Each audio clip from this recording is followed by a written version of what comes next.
बहुत सारे मंदिर और बहुत सी ऐसी गंदी जगह है हमारे अंदर। हर एक मंदिर पर इन तांत्रिकों ने अपना जोर बिठा दिया। जैसे महालक्ष्मी के मंदिर में, ये भी मैं आपसे बता दूं, महालक्ष्मी के मंदिर में जाकर अगर कोई भूतों का काम करे, मैंने ये घाघरी फूंकना जिसे बोलते हैं, वहां से महालक्ष्मी का चित्त तो बिल्कुल हट जाएगा, क्योंकि लक्ष्मी जी ऐसे घर में एक मिनट भी नहीं ठहरेगी जहां भूतों का वास। तो ये बराबर उन्होंने बना दिया। और मैंने यहाँ ट्रस्टी वालों से कहा कि इन लोगों को यहाँ से हटाइए, तो कहले यही एक पब्लिक एंटरटेनमेंट है माता जी, इसको हम हटा देंगे तो महालक्ष्मी को कौन पूछेगा। मैं कहती हूं कि अब क्या बात है, उस जगह इस तरह का भूतों का व्यवहार करना और भूतों को वहां लाना और उनसे सवाल पूछना कि घोड़े का कौन सा नंबर आएगा, इस तरह की गंदी बातें जब आप साक्षात महालक्ष्मी के मंदिर में, जो कि साक्षात यहाँ के महालक्ष्मी की जो मूर्ति है वो साक्षात है, 1000 बार जाके उसे मैंने जागरूक किया और बार बार उसे आप लोग गिरा दे रहे हैं, तो किस तरह का हर साल वहां पर होता है, हर नवरात्रों में यह धंधे यहाँ लोग। और वहां पर जो लोग जाते हैं, किसी का सर पकड़ जाता है, कोई पागल हो जाता है। अभी आप पढ़िएगा कि किसी मंदिर में कोई गया था, वहां वो पागल हो गया। मंदिर में कोई पागल कैसे होगा, लेकिन वहां इस तरह के व्यामाचार आप लोग करते हैं तो यही होगा। सब मंदिरों को खत्म करने की पूर्ण व्यवस्था हम लोगों ने कर दी। फिर बाहर दुकानें लगा दी अच्छे से। शिरडी के साईं बाबा बहुत बड़े थे, दत्तात्रेय के अवतार हैं, इसमें कोई शंका नहीं, गुरु है, पूजनीय है। लेकिन इस वक्त जब मैं शिरडी में गई तो मैं हार गई 6 घंटे तक, लेकिन उनको मैं जागरूक नहीं कर पाई, वो वहां से चले गए। सब तरह के गलत काम करके हम इन जो इस पर देवता बैठे हैं इनको नाराज करते। अब ये श्री गणेश के बारे में मैंने आपसे बताया।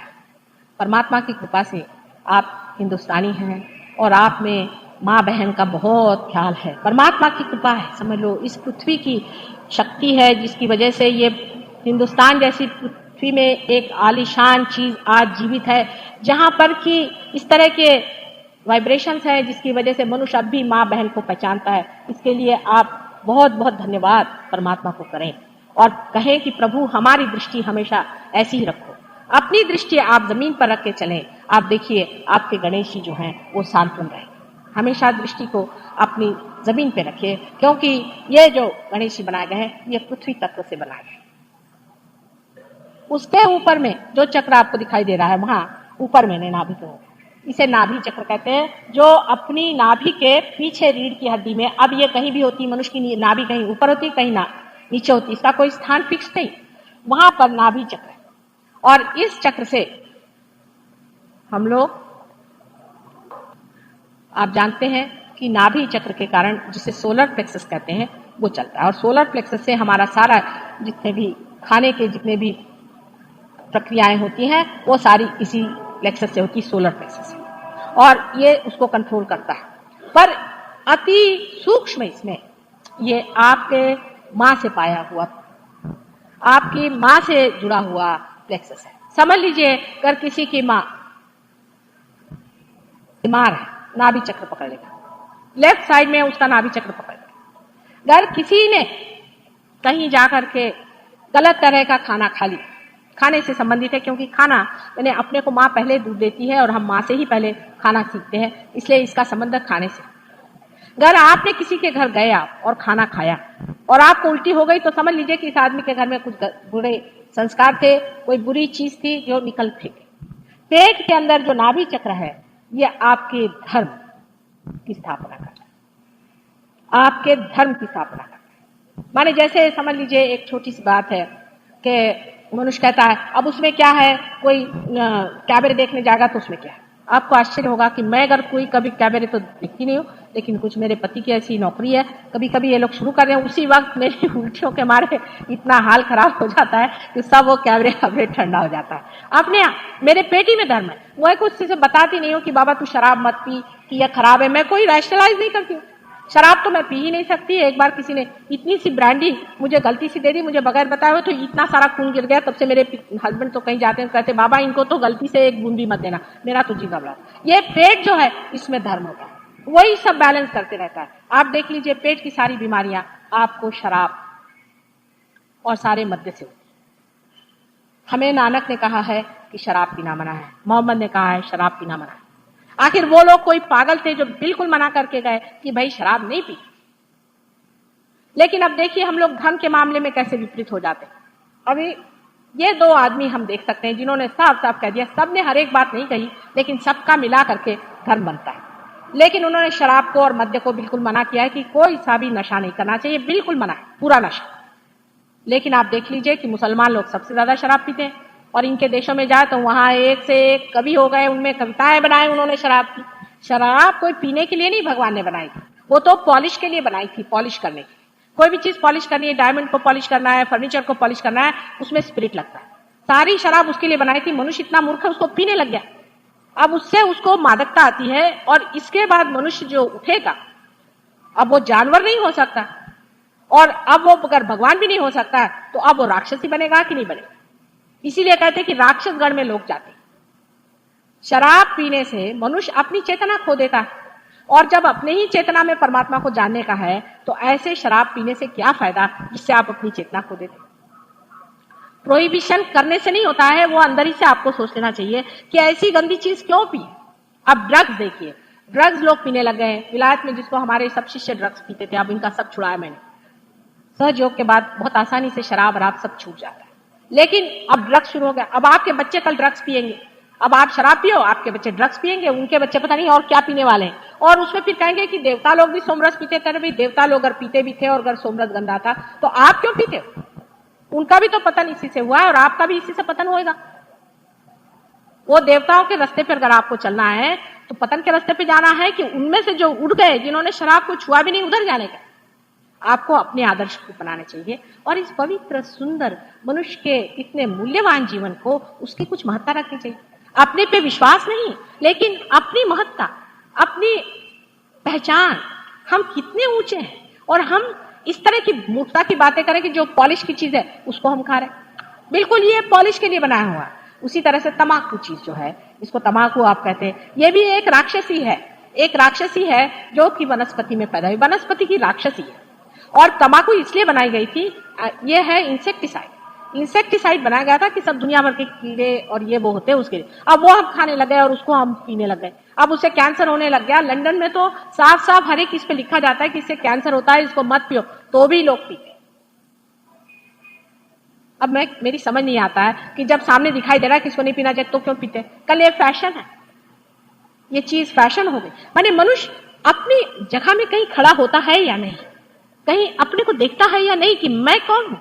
आपको राजा बनने का, आपको अपने पे आधिपत्य लेने का, आप चीज क्या है उसको आप समझ रहे हैं या नहीं, या अपने को एक कचरा गाड़ी बनाने का।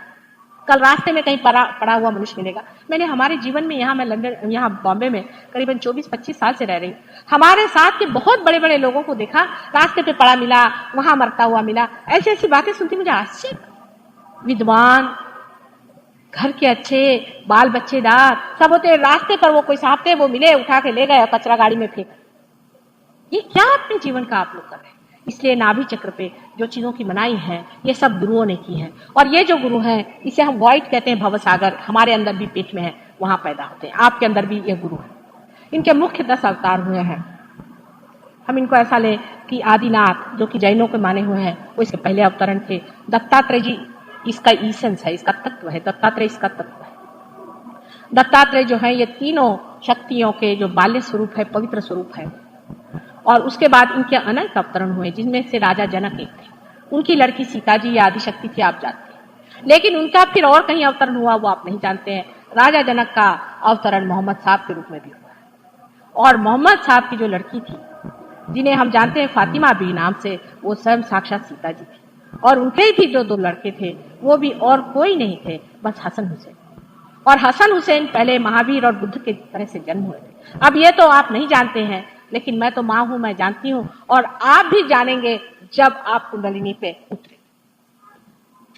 मोहम्मद साहब के जो दामाद थे, जिनको आप हजरत अली के नाम से पहचानते हैं और जिनके बारे में आपने सुना था, वो एक ही बार संसार में ब्रह्मदेव ने जब अवतरण लिया था, तो वो हजरत अली के रूप से एक ही बार हुआ। अभी आपको आश्चर्य होगा, एक मुस्लिम साहब हमारे पास आए और उनके पेट में शिकायत थी, जिसको हम कहते हैं कि स्वाधिष्ठान चक्र पे ब्रह्मदेव का स्थान है, और लेफ्ट साइड में पकड़ थी, तो लेफ्ट साइड में अवतरण का नाम लेना पड़ता है। तो हमारे साथ एक सहयोगी बैठे थे, तो मैंने कहा इनका लेफ्ट साइड पकड़ा हुआ है, अब इसका क्या इलाज हो सकता है? उनका, माता जी आपने एक दिन कहा था कि ब्रह्मदेव ने हजरत अली के रूप में अवतरण लिया था। मैंने कहा अच्छा जरा हजरत अली का नाम तो लो। और जैसे ही उनका नाम लिया, एकदम वो अगर यहाँ हाजिर भी हो तो वो आपको बता सकते। एकदम से उनकी कुंडलिनी जागृत होकर के और वो पार हो गए और उनकी शिकायत मिट गई। अब कोई वहां पूना में लोग कहते हैं कि माता जी तो मुसलमान धर्म का प्रचार करें। अरे क्या मुसलमान और क्या हिंदू और क्या ये एक ही तो भगवान ने बनाए हैं ना। और ये जितने भी बड़े बड़े अवतरण हुए सब आपस में रिश्तेदार हैं। ये तो हम ही झगड़ रहे हैं आपस में। क्राइस्ट ने भी कहा है कि those are not against me are with me. वो कौन है? वो बेचारे 3 साल 4 साल उन मूर्खों के बीच में रहे, उनको पकड़ करके फांसी दे दिया। अब यहाँ साईं बाबा का फोटो आप मानते हैं, जो कि साईं बाबा स्वयं मुसलमान ही तो थे और वही अवतरण है। साईं बाबा भी दूसरे तीसरे कोई नहीं, फिर उनको क्यों मानते हैं? जो मुसलमान हो चाहे कोई भी हो, जब वो परमात्मा के चरण में है और जब वो पार हो गया है तो वो सबको वंदनीय होता ही है। और इस देश में विशेष करके जैसे ख्वाजा निजामुद्दीन साहब थे, ये पार आदमी थे और उनको ये खिलजी नाम के गधे राजा ने इतना परेशान कर दिया, अंत में उसी का मृत्यु हो गया। लेकिन वो थे ही जो ऊंचे हैं, वो चाहे मुसलमान हो चाहे हिंदू हो चाहे कोई, इस भारतवर्ष में हमेशा पूजा जाए। और आप अगर इस भारतवर्ष की जनता है और आप इस भारतवर्ष के रहने वाले हैं तो आपको पता होना चाहिए कि इस देश में इन छोटी छोटी बातों को लेकर के और बड़ी बात नहीं मिलाई जाए। हीरे को यहाँ पर कोई ले जाके गोबर में नहीं मिला देता है।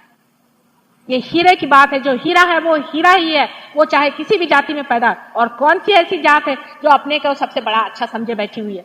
ये जाति बना बना के ही तो आपने परमात्मा का भी ठिकाना कर दिया। मराठीत म्हणायचं म्हणजे खोबरं केलंय देवाचं। अब तो यह हालत आ गई है कि पहले तो हम बंबई वाले थे, फिर बंबई में हम मुसलमान थे, कोई हिंदू थे, कोई क्रिश्चियन थे, और अब तो हम ये बिल्डिंग वाले हो गए। और बिल्डिंग वाले में भी हम ये माला के हो गए। क्या मनुष्य इसलिए बना है कि संकीर्ण से संकीर्ण और छोटा से छोटा। इस चक्र पे सिंबल के लिए हमको मानना चाहिए समुद्र। समुद्र इसका सिंबल है। जब आपका ये चक्र खराब हो जाता है तो समझ लेना कि आपके अंदर की जो समुद्र की जो विशालता है वो बिल्कुल संकुचित हो गई, कहीं दब गई। अगर पेट का कैंसर किसी आदमी को होता है तो उसको ये पता होना चाहिए कि पेट का कैंसर उसके इसी गलत नाव से हो जाता है। समझ लीजिए कोई अगर मुसलमान है, था ही अभी अब एक केस हुआ था, एक मुसलमान डॉक्टर है, वो हमारे पास आए, उनको पेट का कैंसर था, वो ईरान के रहने वाले। तो मैंने उनसे बताया कि देखिए आप मेरे पास ट्रीटमेंट के लिए तो आए, लेकिन आपके बड़े पक्के मुसलमान हैं। हालांकि ईरान में इतने पक्के मुसलमान नहीं होते। वो कहा हाँ साहब मैं तो हूँ और मैं तो कोई चीज को नहीं मानता। तो मैंने कहा कि आप दत्तात्रेय को मानेंगे? पहले नहीं मैं तो उनको नहीं मान सकता। तो मैंने कहा अगर आप दत्तात्रेय को नहीं मान सकते तो मैं आपको ठीक नहीं कर सकती। अगर ये दत्तात्रेय के सारे अवतरण हैं तो आप एक हाथ को माने और दूसरे हाथ को नहीं माने तो क्या वो मान सकते हैं? मैंने कहा आपको दत्तात्रेय को मानना पड़ेगा। उनका नहीं हम तो इसको नहीं मान सकते, तो बहुत गलत बात है माता जी आप कह रहे हैं। मैंने कहा अच्छा ठीक है आप जाइए। उसके बाद वो फिर लंदन में पहुंचे कि भाई इन्हें किसी तरह से कर दो। कैंसर की बीमारी हो गई तो जरा से फिर कान पकड़े जाते हैं, कहले जो भी कहिएगा। मैंने कहा चलो टीका लगाया उनको, मैंने कहा चलो हाथ जोड़ करके और दत्तात्रेय का उनसे मैंने मंत्र कहलवाया और उसके बाद आज वो भगवान की कृपा से ठीक है।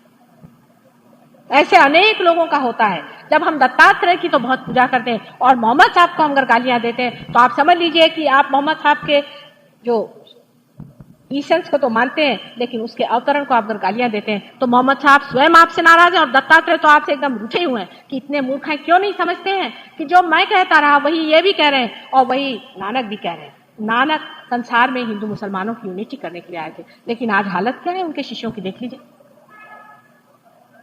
हर तरह का विष लेकर के हम कह रहे हैं नहीं इनको मार डालो, उनको खत्म करो, इनके ये कर लो। तुम कौन होते हो किसी को मारने वाले? क्या एक चींटी भी तुमने पैदा की संसार में जो इस तरह का द्वेष फैला करके, और तुम इसको मारो उसको पीटो शुरू कर दिया, और वो भी धर्म के नाम में? ये मनुष्य, इस मनुष्य को क्षमा करने के लिए एक माँ का ही हृदय चाहिए। मेरी समझ में नहीं आता है कि आप किस अहंकार में सारा कार्य कर रहे हैं और कितनी अंधता से आप बहे चले जा रहे हैं। ये विशालता का जो स्वरूप है ये आपके नाभि चक्र है। जिस मनुष्य के अंदर में ये विशालता आ जाती है उसका नाभि चक्र पकड़ता नहीं। और भी इसके दोष हैं, अनेक दोष हैं। इसमें 10 उसकी पंखुड़ियां होती हैं और उसी से आप देखिए कि सोलर प्लेक्सस में भी 10 ही सब प्लेक्सस है। हालांकि वो फिजिकल साइड में सोलर प्लेक्सस से लोग देखते हैं, उसका इमोशनल साइड नहीं देखते। लेकिन नाभि चक्र बहुत ही महत्वपूर्ण है। आप किसी के घर खाना खाने जाते हैं, किस भावना से खाते हैं, क्या खाते हैं। अब राक्षस को आपको पहचानना तो वो जरूरत से ज्यादा खाता है, बहुत ज्यादा खाता है, और या तो वो बिल्कुल ही नहीं खाता है, भूखा ही रहता है, क्योंकि फिर वो भूत ही खाते रहता है मेरे ख्याल से कि पता नहीं क्या करता है। बहुत अति खाने वाला और बिल्कुल ही कम खाने वाला, दोनों ही आदमी ठीक नहीं है, व्यर्थ बीच में रहना। जो मिल जाए तो खाने के मामले में हमारे देश में बहुत ही ज्यादा लोगों को इंटरेस्ट है। घर जाते साथ बीवी से पूछेंगे, हाँ भाई क्या बनाया बताओ। औरतें सवेरे से शाम तक यही सोचती रहेंगी कि शाम को क्या बनाए जिससे आदमी का अपना पेट पूरा बिगड़ जाए, वो घर में ही बैठा रहे, दफ्तर ही न जाए। खाने पीने का विचार अपने यहाँ जो बताया गया है कि खान पान स्वच्छता से, और ज्यादा नहीं खाना चाहिए, कम भी नहीं खाना चाहिए, ठीक से खाना चाहिए, इसीलिए बताया है कि आपका नाभि चक्र ठीक है। लेकिन जो वेजिटेरियनिज्म के पीछे में लोग हर तरह का प्रकार करते हैं, इसके लिए नहीं बताया गया, या उपवास के लिए नहीं बताया गया कि रात दिन आप खाने की बात सोचते रहे कि आज मैं क्या खाऊंगा, शाम को मैं क्या खाऊंगा, आज मेरा उपवास है, आज मैं क्या खाऊंगा, इसके लिए नहीं बताया। वास्तविक मैं तो सारे सहयोगी कहते हैं बाबा उपवास नहीं करना, मेरे मन के विरोध में पड़ता है, मैं तो उससे प्रसन्न नहीं होती। हाँ, नहीं खाना हो तो कुछ और चीज खा लो, उसकी क्वालिटी बदल डालो, लेकिन जो उपास सवेरे से शाम तक आप साहब आज उपास से बैठे हैं, वो लोग पार नहीं होते। मैं आपसे बता, अगर आप उपासड़े लोग होंगे तो आप पार नहीं हो सकते। ये जानना चाहिए कि उपास करने से अगर परमात्मा मिलता है तो अपने देश में तो एटलीस्ट 30-40% लोग तो ऐसे ही पार हो जाने चाहिए। इस तरह की बेवकूफी की बातें किसने बताई? उल्टा परमेश्वर ने जो दिया है उसको प्रसन्न चित्त हृदय से लगा करके आप खाइए और सुख से रहिए। इस तरह से जब आप रहिएगा, जिस तरह से आप कर कार्य करेंगे, तो आप देखिए कि परमात्मा भी आपसे प्रसन्न रहेंगे और सारा संसार भी आपसे प्रसन्न रहेगा। लेकिन आप तो उस वक्त भी उपवास करते हैं जबकि परमात्मा का गौरव करने का समय था। जब परमात्मा का गौरव करने का समय है उस वक्त आप क्यों उपवास करें? खाने पीने के मामले में और भी बहुत सारी हमारे यहाँ बातें कि हम लहसुन नहीं खाते हैं। लहसुन नहीं खाना चाहिए अगर आपका ब्लड प्रेशर लो हो। अगर आपका ब्लड प्रेशर हाई है तो लहसुन जरूरी खाना चाहिए। सब चीजों का एक एक नियम होता है। हमारे यहाँ तो एक जनरल चीज है कि वो उनके यहाँ मैं गई थी, वो हरा धनिया की पत्ती नहीं खाती तो मैं भी नहीं खाती। अरे भाई क्यों नहीं खाती? उन्होंने छोड़ दिया तो मैंने भी छोड़ दिया। माने जैसे कि हमने पहले तो बुद्धि को ही त्याग दिया। खाने पीने से परमात्मा नहीं मिलता है, उल्टे खाने पीने में इतना चित्त लगाने से जरूर परमात्मा छूट जाएगा। रात दिन खाने पीने में व्यस्त रहने से भी नाभि चक्र पकड़ता है। अब बहुत से लोग ये कहते हैं कि माता जी जिनको खाने को भी पूरा नहीं मिला वो परमात्मा की ओर कैसे जाए? ये प्रश्न सब लोग अपने देश में मुझसे पूछते हैं और मैं जब बहुत लोगों से बोलती हूँ तो ऐसा शहरों में मैंने देखा, पर जब मैं गांव में जाती हूँ तो कोई भी ऐसा मुझसे प्रश्न नहीं पूछता। ये तो शहर वाले हैं जो कि खा पी के तरबेज है वो पूछते। गांव वाले पूछते। गांव वालों की तो कमाल ये है कि उनको अगर पता है कि हमारी मोटर इधर से जा रही तो पहले ही रास्ते पे वो लेटे रहेंगे और मोटर रोक लेंगे और बस खटाखट पार होते हैं वो, क्योंकि उनके लिए उनको मालूम है कि खाना पीना ही सब कुछ नहीं है, खाने पीने से ही संतोष नहीं है, खाने से आगे कोई तो चीज है, क्योंकि उन्होंने भूख सही हुई और वो जानते हैं कि अगर भूख ही सब कुछ चीज होती तो हम आज तक जीते नहीं। हालांकि उनकी दशा ठीक करनी चाहिए, वो आप लोगों को ठीक करनी चाहिए जो आज शहर में बैठे, लेकिन वो जब तक आप पार नहीं होंगे, जब तक आपकी शक्तियां जागृत नहीं होगी, आप वो चीज ठीक नहीं कर सकते। लेकिन एक बहाना ढूंढा जाता है, उसके पीछे में छिप कर कहा जाता है कि माता जी जब तक लोगों की दशा, आपकी दशा क्या है? आप तो मोटरों में घूम रहे हैं, खूब आराम से खा रहे हैं और आप कह रहे हैं हम गरीबों की दशा अच्छी करें। अगर कोई भूखा आदमी मुझसे ऐसा आकर कहे तो मैं उस बात को मान्य कर सकता, लेकिन मैंने आज तक देखा नहीं कि कोई गरीब आदमी ऐसी बात उठाएगा। यहाँ पे कलवा से बहुत ही गरीब खानदान के लोग हमारे यहाँ पे, और जब भी आएंगे कोई ना कोई फूल लेके आएंगे। मैंने कहा क्यों बेटे इतना खर्चा करते हर समय? मुझे उनका बड़ा जी लगता है, इतने प्रेम से आते रहते हैं और इतने प्रेमी लोग हैं। अभी मैं उनके यहाँ प्रोग्राम में गई तो जहां से मेरी मोटर से मैं गई हूँ उतने सारा रास्ता इन लोगों ने बत्तियां जलाई थी और वहां पहुंची तो सारी बत्तियां और इतने गांव के लोग 1000 आदमी इतने प्रेम से वहां पहुंचे। मैं एकदम से मेरे तो जी भराया। मैंने कहा बेटे इतना तुमने क्यों खर्चा किया? हमारे व्यवस्थापकों से मैंने कहा बाबा इनका जो पैसा दे दो, इतना इन्होंने खर्चा किया, इनका पैसा दो। कहा माता जी हमने तो एक पैसा नहीं खर्चा किया, लोगों को पता हुआ कि आप आ रहे हैं तो ये साहब ने हमको ये भिजा दिया, उसने वो भिजा दिया, जिसका मंडप था उसने अपने आप लगा दिया, चलो माता जी हमारे आशीर्वाद करते। कभी मैंने देखा नहीं कि उन्होंने हमसे कहा कि हमें खाने को दो कि पीने को दो। माँ हमें परमात्मा दो। वो लोग मांग रहे हैं और आप लोग उस आड़ में भाग रहे हैं। आप जिस दिन पार हो जाएंगे, आप स्वयं इस चीज को पालेंगे, तो यही स्थान है जहां पर श्री विष्णु और लक्ष्मी जी का स्थान है। और जिस वक्त ये जागरूक हो जाता है तब आपको आश्चर्य होगा। इन्हीं की बात मैं बताती हूँ जो कलवा के हैं। तो मैंने उनसे कहा कि भाई तुम रोज मेरे लिए एक हार लाते हो, क्यों इतना खर्चा करते हो? मुझे बड़ा दुख लगता है। और हमेशा मैंने देखा एक हार लेके वो आते हैं। मैंने कहा बेटे इसका पैसा तो बहुत लगता है, तुम मत लाया करो। नहीं माँ, कहने हम आपसे बता नहीं सकते, हमारे साथ एक बड़ा चमत्कार हो। मैंने कहा क्या? कहने लगे कि हम पार हो गए। उसके बाद दूसरे दिन सवेरे हमारे पास एक आदमी आया और वो कहने लगा, एक सिंधी आदमी आया और कहने लगा कि आपकी जो जमीन है ये बहुत ही बढ़िया है और इस जमीन की जो मिट्टी है वो इससे हम ईंटें बनाएंगे, क्या तुम हमें ये बेचोगे? और कहने लगे वो हर रोज मिट्टी उठा के ले जाते और हमें बहुत सारे रुपए देते। उनके अंदर की लक्ष्मी जब जागरूक हो गई तो पैसों को क्या, पैसा माने संपत्ति आपके अंदर आ जाए। अगर आप पार हो जाए तो आपके अंदर स्वयं साक्षात लक्ष्मी जागरूक होती है। आपके यहाँ बहुत से सहयोगी हैं, वो बता सकते हैं कि जिनकी नौकरियां नहीं थी उनके पास भी पैसे की भरमार हो। उसकी वजह यह कि आपके अंदर की लक्ष्मी जागृत होना चाहिए। अब लक्ष्मी का मतलब पैसा नहीं होता, लक्ष्मी का मतलब संतोष। मनुष्य के अंदर वो एक तरह से संतोष आता है। मैं देखती हूँ करोड़ोंपति लोग मेरे पास आते हैं, करोड़ोंपति लोग, लेकिन कहते माता जी हमारे जरा आइएगा आप हमारे घर में, हमारे यहाँ वो बिजनेस खोल रहे हैं, आपके आशीर्वाद से अच्छा चलेगा। अभी भी उनको ये लगा है कि अभी और रुपया है, और मैंने कहा आपके इनकम टैक्स तो ऐसे पड़ रहा है, काहे को बिजनेस और खोल रहे हो, उसे और परेशानी होगी। कोई बात नहीं माता जी, वो तो हम इंतजाम कर लेंगे। ये पैसा नहीं होता। पैसा का मतलब है संतोष। पैसे का मतलब है लक्ष्मी का स्वरूप। लक्ष्मी स्वयं माँ है। लक्ष्मी के एक हाथ में दान है, एक हाथ में आश्रय, दो हाथ में कमल। दो हाथ में कमल है माने जिस आदमी के पास लक्ष्मी है वो कमल जैसा प्रेम और गुलाबी कमल है, प्रेम का द्योतक होता है। उसके घर में आप जाइए तो एक तरह की उसके अंदर कोजीनेस होनी चाहिए। उसके घर में आप बैठिए तो उसके अंदर से प्रेम उमड़ना चाहिए। उसको मैं रईस मानती हूँ जिसका घर हमेशा खुला है। मैं अपने पिता की बात बताती हूँ जो कि लीजेंडरी लोग सोचेंगे। मेरे पिता का घर सुबह शाम 24 घंटे खुला रहता है। वो भी रियलाइज्ड आदमी थे, और वो कहते पता नहीं बेटे कोई भी भूला भटका आ जाएगा, उसको पानी की जरूरत पड़ जाए, कुछ पड़ जाए तो उसको अंदर आ जाए। और हमारे फादर क्या कभी चोरी नहीं, कभी नहीं। और हमारे घर के जितना भी सामान था वो सारा कम्युनल था, माने जितनी कारपेट्स थी वो आपकी बाहर जाती थी, बिछती थी लोगों के लिए, और उसी में उनको आनंद आता था। फिर यही नहीं याद रहता था कि किसको दी थी कारपेट पिछले शादी में। उनका सारा ही सामान बाहर घूमते रहता था, और वो कभी कभी घर पे आ जाता था, और ज्यादातर वो घूमते रहते, कहते भाई उनके घर गया वहां से उठा लो, उनके घर गया उनके यहाँ से उठा। उनको ये कभी मालूम नहीं था कि अपनी जो भी चीज है उस संपत्ति को, या उस इसको कहना चाहिए कि अपनी संपदा, उसको खुद ही अपने बाल बच्चों के साथ और बैठ करके एंजॉय करें, कभी भी। और वही बात मैं आज देखती हूँ कि अगर आज हमारे कैपिटलिस्ट लोगों में ये बात दिमाग में आ जाए कि ये हमारे अकेले एंजॉय करने की चीज नहीं है, लेकिन सारे समाज को बांट के खाए, तो ये सारे प्रश्न समाज के एकदम टूट जाएंगे। उनको लक्ष्मीपति होना चाहिए, पैसा वाला नहीं होना चाहिए। पैसे वाले को कोई नहीं पूछता है, उसको कोई भी नहीं जानता है, उसके बच्चों को तक कोई नहीं मानता है, जब तक आप समाज में विपरीत अपने होते नहीं।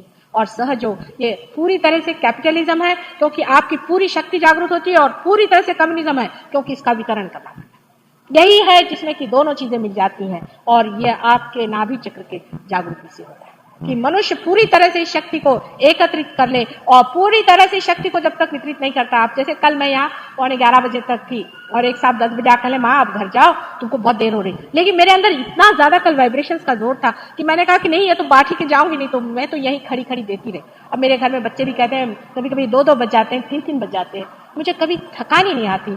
रात दिन मुझे इसे मजा आता है कि मैं देती ही रहूं, क्योंकि मैंने बहुत पाया है और इसीलिए मैं देती हूँ। अगर मैंने पाया नहीं होता तो मैं नहीं देती, लेकिन मैंने अनेक चीजों में पाया, और इतना पाया है, इतना भरपूर पाया कि पूरे तरह से मैं देना ही चाहती। ऐसा आदमी जब उसकी जागरूक हो जाती है लक्ष्मी जी, लक्ष्मी जी शब्द को आप समझे, मैं पैसे की बात नहीं कर रही क्योंकि पैसा बड़ी घिनौनी चीज है, लेकिन लक्ष्मी साक्षात देवी जी है। जब ये लक्ष्मी आपके अंदर जाग जाती है, ऐसा आदमी चमकता है। एक भी आदमी ऐसा कहीं हो उसको जन्म जन्मांतर तक लोग याद करते हैं, उसको बार बार याद करते हैं, अरे वो है, वो आदमी है। जैसे कि हम अपने पिता का आपसे बता रहे हैं, जब उनकी मृत्यु हो गई उसके बाद मेरे भाई की शादी, हम देखते हैं कहीं से घी चला रहा है, कहीं से कुछ चला रहा है, कहीं से कुछ चला रहा है। हम लोगों के समझ में नहीं आ रहा था कि ये सब लोग कौन ला रहे हैं। हमने कहा कि भैया क्या, कहले अरे आपके पिताजी वो तो एकदम भगवान थे, उन्होंने तो हमारा ये बच्चे को बचा लिया, उन्होंने तो हमारा ये कर दिया। रात दिन वो रत रहते थे दुनिया में। उसी तरह के आप भी हो सकते हैं अगर आपकी नाभि चक्र जागृत हो जाए, आप में एक कॉन्फिडेंस आ जाए। उसके